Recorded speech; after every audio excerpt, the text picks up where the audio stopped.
Hello everyone, welcome to Edugold. मैं हूँ educator Sharanya और आज की जो सबसे बड़ी न्यूज़ है वो ये है कि सुबह 5:30 बजे के अराउंड दिल्ली में काफ़ी रैटलिंग भूकंप आई है। एंड उसके बाद दिल्ली के बाद बिहार में भी, बिहार के सीवान के एरिया में भी एक अर्थक्वेक आई है। तो एडुगोल्ड में मैं एडुकेटर हूँ। अब एडुगोल्ड एक ऐसा प्लेटफॉर्म है जहाँ पे आप यूपीएससी का 1-to-1 मेंटरशिप अवेल कर सकते हैं। मैं यहाँ पे आपको environment, science, technology, internal security, agriculture and environment तो है ही, साथ साथ में मेरा जो ऑप्शनल है जूलॉजी, उसकी मेंटरशिप प्रोवाइड करती हूँ। टाइमिंग 5 से 6 बजे हर दिन है। इसके अलावा आप अपने हिसाब से टाइम शेड्यूल कर सकते हैं। तो कैसे शेड्यूल करना है ये एक बार मैं बता दूं। सबसे पहले आपको साइन अप करना है, ईमेल अकाउंट को यूज़ करके एडुगोल्ड पे प्लेटफॉर्म में आपको साइन अप करना है। देन आप फाइंड मेंटर सेक्शन पे जाइए। वहाँ पे आपको मेरा नाम अगर आप स्क्रॉल करेंगे या फिर सब्जेक्ट स्क्रॉल करेंगे तो आपको फिल्टर के हिसाब से मिल जाएगा। देन आपको एक बुकिंग टाइम सिलेक्ट करना है और ये आप अपने हिसाब से भी कर सकते हैं। देन आपको उस टाइम पे सेशन ज्वाइन करना है एंड सेशन के टाइम आपको लिंक मिल जाएगा। तो next coming to the news. News क्या है कि 4.0 मैग्नीट्यूड की एक अर्थक्वेक आया है दिल्ली एनसीआर रीजन पे, और वो भी आज सुबह ही 5:36 AM अराउंड। तो एपी सेंटर क्या है, दिल्ली ही था। नॉर्मली क्या होता है, दिल्ली एपी सेंटर नहीं होता। हिमालय की किसी रीजन पे भूकंप होने की वजह से दिल्ली में अर्थक्वेक पता चलता है, फील्ड होता है। बट इस बार एपी सेंटर ही दिल्ली था एंड ये एक शैलो डेप्थ में था, ओनली 5 किलोमीटर। तो बहुत ज़्यादा डेप्थ तक एपी सेंटर नहीं था। This shallow origin likely intensified the tremor felt across the region. तो नॉर्मली क्या होता है कि शैलो जितना होता है, एपिसेंटर जितना शैलो होता है, जितने कम डिस्टेंस में होता है, उतना ही ज़्यादा ये फील होता है। कंफर्मेशन कौन करते हैं इंडिया में? National centre for seismology. ये जो सेंटर है, ये इंस्टीट्यूट कंफर्म करते हैं एंड कोई कैजुअलिटीज़ की रिपोर्ट नहीं है। But this is a reminder of vulnerability to seismic activity. तो दिल्ली के एरियाज में दिल्ली कितना अर्थक्वेक प्रोन एरिया है, उसका वाल्नरेबिलिटी क्या है, इसके बारे में एक अच्छा रिमाइंडर हमें मिल गया है। तो अब इसमें एक चीज़ देखना है कि दिल्ली में जो अर्थक्वेक आया है उसके बाद एक साउंड वेव भी जनरेट हुई है। वो किस लिए हुआ है? तो आपको ये देखना है कि Delhi falls under zone 4 of seismic map. Seismic map क्या होता है, जोनिंग क्या होती है, इसके बारे में भी हम बात करेंगे। एंड एक इसमें दिल्ली का हिस्ट्री भी है अर्थक्वेक का। तो नॉर्मली एक्सपीरियंस कैसे होता है अर्थक्वेक, जो हिमालयज में, अफगानिस्तान में या चाइना के रीजन में, अगर चाइना, तिब्बत ऐसे रीजन पे अगर अर्थक्वेक होता है तो दिल्ली में इसके ट्रिमर फेल्ट होता है। साथ साथ में नेपाल में भी होता है। नेपाल के अर्थक्वेक होता है तो दिल्ली भी कांपते हैं। तो यूएस जियोलॉजिकल सर्वे के हिसाब से जब भी ग्राउंड वाइब्रेट होता है ड्यूरिंग अर्थक्वेक तो शॉर्ट पीरियड की वेव मोशन जनरेट होता है। और ये जो वेव्स होते हैं, these are similar to sound waves. तो साउंड की जैसे वेव होता है, ये वेव भी वैसे ही सिमिलर होता है। एंड इसीलिए अर्थक्वेक की सिस्मिक वेव जनरेशन के टाइम पे साउंड सुनने को मिलता है। ये ऐसा लगता है कि ज़मीन के नीचे से कुछ हलचल हो रहा है जिसकी वजह से साउंड आ रहा है। तो साउंड देखने को मिलता है। नॉर्मली क्या होता है, जो फर्स्ट वेव जनरेट होता है उसे पी वेव कहते हैं, which are like sound waves and can induce vibration in the atmosphere। तो ये साउंड वेव होता है, सिमिलर है, सिमिलर टाइप की वेव है। इसीलिए पी वेव जब फ्लो करते हैं तो वो साउंड की तरह वेव जनरेट करते हैं, हमें सुनने को मिलता है। और एक चीज़ याद रखना है कि जितना एपिसेंटर शैलो होगा उतना ही एनर्जी सरफेस तक पहुंचता है। जितना डीप होता है उस एनर्जी उतना कम पहुंचता है। High frequency seismic waves pass through ground sometimes creating Audible sounds. तो समटाइम्स ऑडिबल साउंड क्रिएट होता है। तो सबसे पहले तो एपिसेंटर सेंटर किसे कहते हैं? तो ये अगर ज़मीन है, ज़मीन के नीचे जहाँ पे अर्थ को एक जनरेट हुई है, ये है सेंटर, और एपिसेंटर है डायरेक्टली जिस जगह पे, इस सेंटर के ऊपर, ज़मीन के ऊपर जिस जगह पे अर्थ को एक आपको देखने को मिला है। तो 5 किलोमीटर सैलो जो रीजियन था दिल्ली की अर्थक्वेक में, वो है सेंटर। एपिसेंटर दिल्ली है, ठीक है। तो आई होप सेंटर एपिसेंटर की जो अंडरस्टैंडिंग है वो सबको हो रही है। इसके बाद ये है कि अर्थक्वेक के टाइम पे 4 टाइप के वेव्स जनरेट होते हैं, P wave, S wave, Rayleigh wave and Love wave. तो P wave is primary wave जो एपिसेंटर में फर्स्ट टाइम जनरेट होता है, जो प्राइमरी वेव साउंड की तरह आवाज करता है। This is primary wave. Primary wave के बाद जब ग्राउंड शेक करने लगता है तो वो आता है सेकेंडरी वेव या एस वेव। ये सरफेस तक आके पहुंचते हैं। प्राइमरी वेव के बाद जो ग्राउंड को हिलाते हैं वो सेकेंडरी वेव है। नेक्स्ट आता है रेलिग वेव। जब जमीन के नीचे से वेव कैसे ऐसे सर्कुलर वे में मूव करता है आगे, तो वो होता है रेलिग वेव। एंड लव वेव सबसे डिस्ट्रैक्टिंग होता है। इसमें क्या है कि मूवमेंट, वेव की मूवमेंट इस डायरेक्शन पे तो हो ही रहा है, साथ साथ में इस डायरेक्शन में भी हो रहा है। तो मतलब नॉर्मली ये क्या होता है कि जो मतलब फाउंडेशन है ज़मीन के, वो भी ये हिला देते हैं। क्योंकि ये अगर वेव ईस्ट वेस्ट मूव कर रहा था, ये वेस्ट से ईस्ट की तरफ जा रहा था, तो लव वेव में नॉर्थ और साउथ की तरफ भी मूवमेंट होता है। तो पूरा ज़मीन ही चारों तरफ से हिल जाता है। That is love wave. Okay, तो आई होप इतना समझ में आ रहा है। इसके डिटेल्स में, इससे ज़्यादा डिटेल्स में अगर किसी को जानना है तो आप मेरे सेशन ज्वाइन कीजिए। डिटेल्स में आपको पूरा समझा दिया जाएगा, कोई डाउट नहीं रहेगा। तो आप एडुवोल्ट के वेबसाइट पे जाके सेशन ज्वाइन कर सकते हैं अगर आपको डिटेल्स में अर्थक्वेक के बारे में पढ़ना है तो। नेक्स्ट, सबसे पहले तो अर्थक्वेक होता क्या है? अर्थक्वेक एक ऐसा फेनोमेना है जो विदाउट वार्निंग होता है and violent shaking of the ground. साथ साथ में क्या होता है, विदाउट वार्निंग ग्राउंड की एक वायलेंट शेकिंग होता है एंड उसके ऊपर जो भी रहता है सबकी शेकिंग होती है। ओके, तो it's result from the release of accumulated stress of moving lithosphere और क्रस्ट प्लेट्स। तो जो क्रस्ट, अर्थ का जो क्रस्ट था, उस क्रस्ट के अंदर जितना भी स्ट्रेस एनर्जी रहता, एनर्जी जमा हुआ था, वो रिलीज होती है एंड उसी की वजह से ये वायलेंट ग्राउंड शेकिंग होती है। अर्थक्वेक क्या है? टेक्टोनिक ऑरिजिन है। तो पूरे अर्थ में जितने भी टेक्टोनिक प्लेट्स हैं, जैसे 7 मेजर प्लेट्स है और सम माइनर प्लेट्स है, तो वो सब की वजह से, उसकी मूवमेंट की वजह से अर्थक्वेक होती है। ठीक है, ये नेचुरल कॉज है।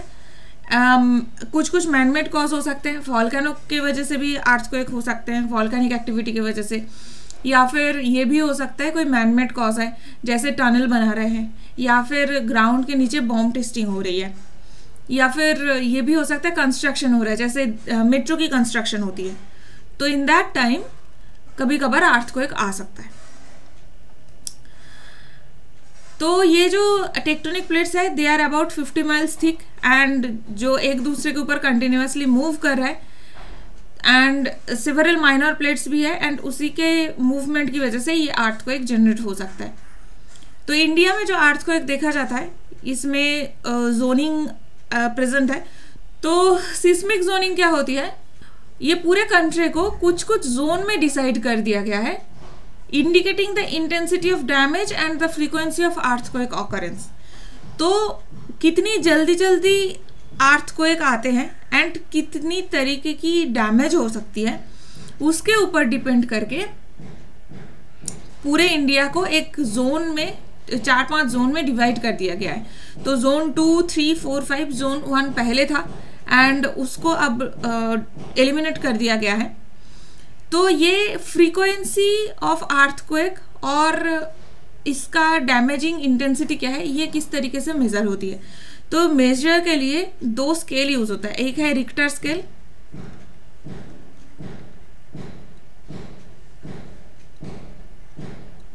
एंड दूसरा है मार्केल स्केल। तो रिक्टर स्केल क्या होता है, मैग्नीट्यूड को चेक करता है एंड मार्केल स्केल फ्रीक्वेंसी को चेक करते हैं। तो ये दोनों स्केल जो होता है ये बहुत इंपॉर्टेंट है अर्थक्वेक की मेजरमेंट के लिए। तो जोनिंग मैप्स इंडिकेट क्या करता है, that indicates broadly the seismic confident that generally adopted the designs of building in different parts of country. तो अर्थक्वेक की इंटेंसिटी क्या है या फिर फ्रीक्वेंसी क्या है, उसके ऊपर डिपेंड करता है हम किस टाइप के बिल्डिंग बना रहे हैं उस एरिया में, ताकि इंफ्रास्ट्रक्चर की कम से कम हार्म हो। मोस्टली जो सबसे कम इंटेंसिटी होता है दैट इज लेस देन 5 और इसे जोन 0 भी कहा जाता है। तो जोन 5 क्या करते हैं, एक्टिव होते हैं सबसे ज़्यादा। तो जोन 5 जो है वो सबसे ज़्यादा एक्टिव है एंड इसका रीजन क्या है, ये गुजरात का भुज एरिया है एंड हिमालयस का कुछ रीजन, उत्तराखंड, हिमाचल, पंजाब का पार्ट कुछ, फिर जम्मू एंड कश्मीर के कुछ पार्ट, सिक्किम, हिमालयस, नेपाल का पार्ट, नेपाल की इस पार्ट पे, नेपाल में मोस्टली बहुत ज़्यादा भूकंप आते हैं and complete north east region of India. तो ये पूरा पार्ट आता है जोन 1 में, सॉरी जोन 5 में। इसके बाद जोन 4 में मास्टर्ड कलर की जो जोन 5 के आसपास की एरिया है वहाँ पे होते हैं। जोन 2 का इंटेंसिटी और भी कम है, एकदम से ही कम है एंड जोन 3 बीच में आते हैं। तो मोस्टली पेनिनसुलर इंडिया जो होता है वो मोर और लेस स्टेबल है देन द हिमालयस रीजन, क्योंकि इस एरिया में टेक्टोनिक एक्टिविटी अभी भी हो रहा है।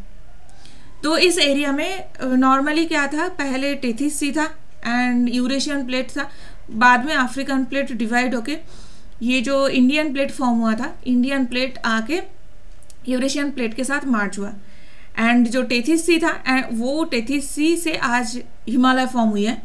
तो हिमालय की जो सिस्मिक एक्टिविटी है वो अभी भी देखने को मिलता है एंड ह्यूज अर्थक्वेक आते हैं बीच बीच में कभी कभार। जोन 4 वो एरियाज है उसके जोन 5 के आसपास के एरियाज है जो उससे थोड़ा सा स्टेबल है एंड इसमें तिब्बत का रीजन, काराकोरम माउंटेन, ये सारे आते हैं, पामीर, ये सारा जो एरिया है वो जोन 5 का है।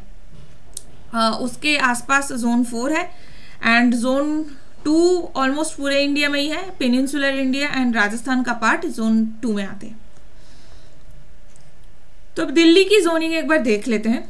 दिल्ली में प्रॉब्लम क्या है, दिल्ली तो कैपिटल ऑफ इंडिया है and Indo Gangetic plain, alluvial plain, ये नॉर्थ और ईस्ट रीजन पे मौजूद है। नॉर्थ एंड ईस्ट में इस एरिया पे इंडो गैंजेटिक प्लेन है। Thar desert and Aravalli hill range south से है।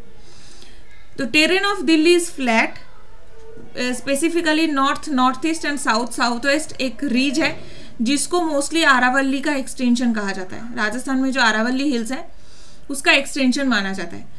तो दिल्ली फ्लैट है, इसीलिए इतने पास ज़मीन के इतने पास एपिसेंटर होने के बाद भी कोई कैजुअलिटीज़ नहीं है एंड साथ साथ में कोई इंफ्रास्ट्रक्चर डैमेज नहीं है। अगर यही पहाड़ी एरिया में होता, हिमालयस में होता, तो इसमें बहुत ज़्यादा कैजुअलिटीज़ या फिर इंफ्रास्ट्रक्चर डैमेज हो सकता था।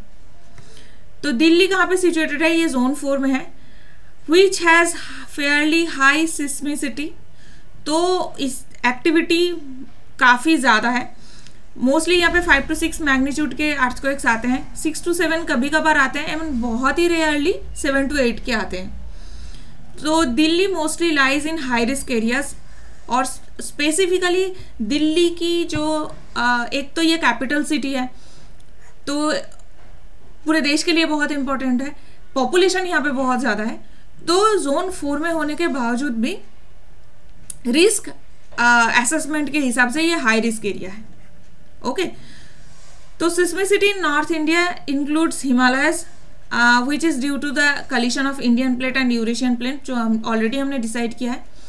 दिल्ली के आसपास 2 ऐसे फॉल्ट लाइन है जहाँ पे पोटेंशियल अर्थक्वेक जनरेट हो सकता है।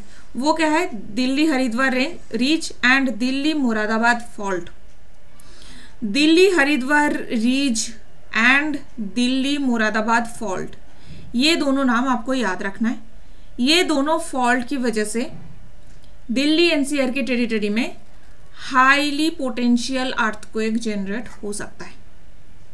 ओके, तो दिल्ली का रीजन, दिल्ली का अर्थक्वेक प्रोन होने का रीजन क्या है? एक तो ये जोन 4 में सिचुएटेड है, हाई रिस्क एरियाज है because of the population and the importance of Delhi, new Delhi. Next ये है कि सिस्मिसिटी ऑलरेडी है हिमालयस की वजह से, साथ साथ में 2 स्पेसिफिक फॉल्ट लाइन है जो दिल्ली के थ्रू जाता है। एक है दिल्ली हरिद्वार रेंज, दूसरा है दिल्ली मुरादाबाद फॉल्ट। ये 3-4 चीज़ें आपको बहुत अच्छे से याद रखनी होगी।